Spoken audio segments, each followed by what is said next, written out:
Assalamualaikum warahmatullahi wabarakatuh. Halo anak-anak semua, kembali lagi bersama Ibu Anissa. Nah, hari ini kita akan mempelajari materi mengenai klasifikasi dari Kingdom Plantae. Nah, sebelumnya Ibu ingatkan kembali untuk anak-anak Ibu semua, jangan lupa untuk mengisi absen yang telah Ibu sediakan di Google Classroom ya. Nah, kita masuk ke dalam materi.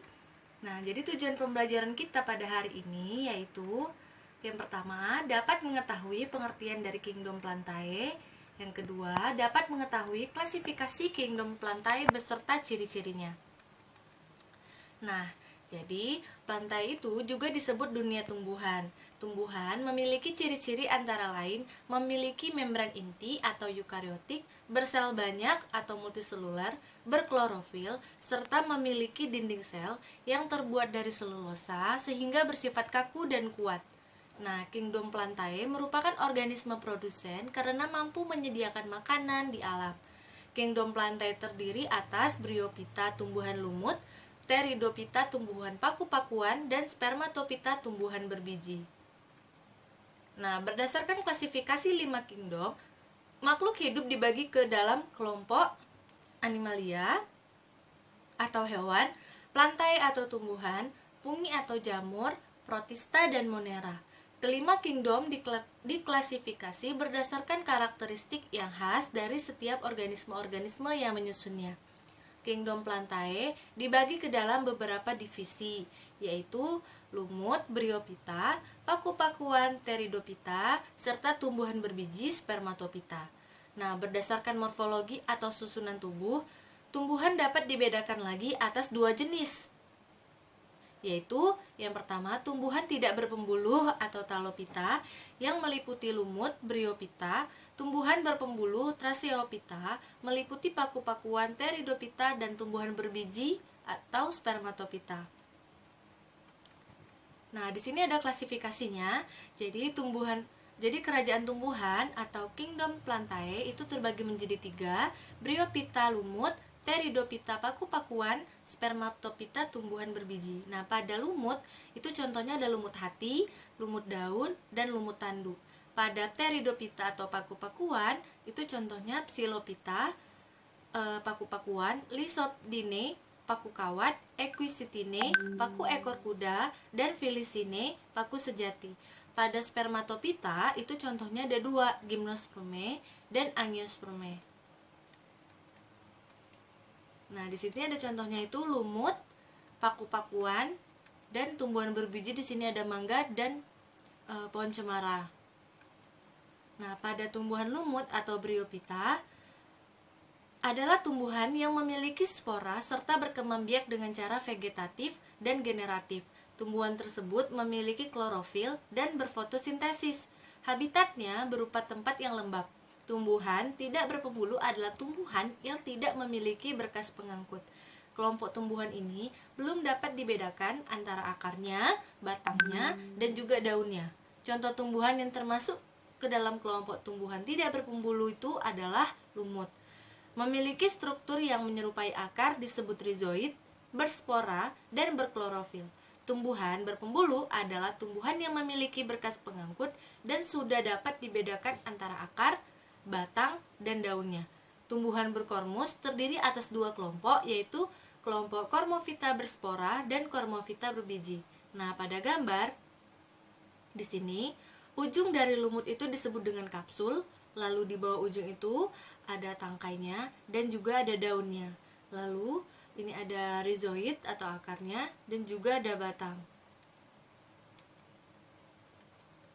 Tumbuhan lumut memiliki ciri-cirinya, yaitu yang pertama tidak memiliki berkas pembuluh angkut xilem dan floem sehingga tumbuhan lumut tersebut tumbuhan tidak berpembuluh. Nah, yang kedua tidak memiliki akar, batang, dan daun yang sesungguhnya. Yang ketiga hidup di tempat-tempat lembab. Yang keempat berkembang biak secara vegetatif menggunakan spora. Dan yang terakhir, daur hidupnya mengalami pergiliran keturunan antara fase generatif atau gametofit dan fase vegetatif atau sporofit. Nah, contoh tumbuhan lumut itu ada lumut hati yang tertera pada gambar, lumut daun, dan lumut tanduk. Lalu ada tumbuhan paku atau Pteridophyta. Tumbuhan paku memiliki ciri-ciri sebagai berikut. Yang pertama, memiliki berkas pembuluh angkut xilem dan floem, sehingga termasuk tumbuhan berpembuluh. Yang kedua, ia memiliki akar, batang, dan daun sejati. Yang ketiga, habitat menempel pada pohon atau epifit dan ada yang hidup di tanah. Yang keempat, berkembang biak secara vegetatif menggunakan spora. Yang kelima, daur hidupnya mengalami pergiliran keturunan antara fase generatif, sporofit, dan fase vegetatif atau gametofit. Nah, contoh tumbuhan paku itu antara lain, di sini ada suplir, bisa dilihat pada gambar, paku tanduk rusa, paku ekor kuda, dan semanggi. Lalu ada tumbuhan berbiji. Tumbuhan berbiji atau spermatophyta dikelompokkan menjadi tumbuhan berbiji terbuka atau gimnospermae dan tumbuhan berbiji tertutup atau angiospermae. Nah, tumbuhan berbiji terbuka itu mempunyai ciri-ciri sebagai berikut. Yang pertama, ia berbiji telanjang karena bijinya tidak dibungkus oleh daun buah. Nah, yang kedua, alat reproduksi berupa bangun seperti kerucut yang disebut dengan strobilus. Ada dua strobilus, yaitu strobilus jantan dan strobilus betina. Yang ketiga, batang besar dan berkambium. Yang keempat, berakar tunggang dan serabut. Yang kelima, daun selalu hijau, sempit, tebal, dan kaku. Nah, contoh tumbuhan berbiji terbuka itu adalah juniper, bisa dilihat pada gambar, ada pinus, melinjo, pakis haji, dan lain sebagainya. Nah, tumbuhan berbiji tertutup atau angiospermae memiliki bakal biji atau bijinya terlindungi oleh daun buah atau carpels. Daun buah dikelilingi oleh alat khusus yang membentuk struktur pembiakan yang disebut bunga. Contohnya adalah mangga, jambu, dan alpukat. Tumbuhan angiospermae ada dua, yaitu tumbuhan berkeping satu atau monokotil yang dapat diamati berdasarkan ciri-cirinya sebagai berikut. Nah, memiliki satu keping daun lembaga, berakar serabut, batang tidak berkambium, berkas pembuluh pengangkut tersebar, tulang daun sejajar atau melengkung, dan kelopak bunga pada umumnya kelipatan 3. Nah, kalau pada tumbuhan berkeping 2 atau dikotil, itu memiliki ciri-ciri sebagai berikut. Ia memiliki 2 keping daun lembaga, berakar tunggang, batang berkambium, tulang daunnya menjari atau menyirip, berkas pengangkut tersusun dalam satu lingkaran, dan kelopak bunga kelipatan 4 atau 5. Nah, di sini ada klasifikasi tumbuhan berbiji. Di sini ada spermatophyta, ia terbagi menjadi 2, gimnospermae dan angiospermae. Pada gimnospermae itu, ciri-cirinya ia berakar tunggang, batang dan akarnya berkambium, daunnya sempit, tebal dan kaku, tidak memiliki bunga tetapi memiliki strobilus, dan bijinya tidak terlindung oleh buah. Nah, pada angiospermae itu terbagi menjadi 2, itu ada monocotyledon dan dicotyledon.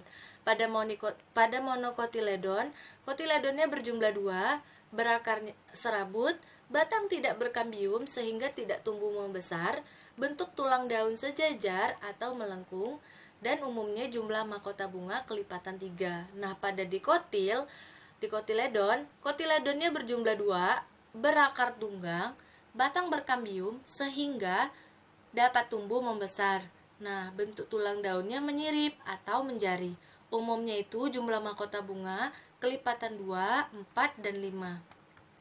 Nah, sekian pada pertemuan kita pada hari ini. Jadi kesimpulannya adalah bahwa tumbuhan itu dibedakan menjadi 3 kelompok, yaitu kelompok lumut atau bryophyta, kelompok paku-pakuan Pteridophyta, dan kelompok tumbuhan berbiji itu spermatophyta. Yang dikelompokkan lagi menjadi 2, yaitu tumbuhan berbiji terbuka gimnospermae dan tumbuhan berbiji tertutup angiospermae. Nah, pada tumbuhan berbiji tertutup atau angiospermae ini dibagi lagi menjadi 2, yaitu tumbuhan monokotil dan tumbuhan dikotil. Sekian pada pertemuan kita hari ini. Bila ada kesalahan pada Ibu, mohon dimaafkan. Wabillahi taufik wal hidayah. Wassalamualaikum warahmatullahi wabarakatuh.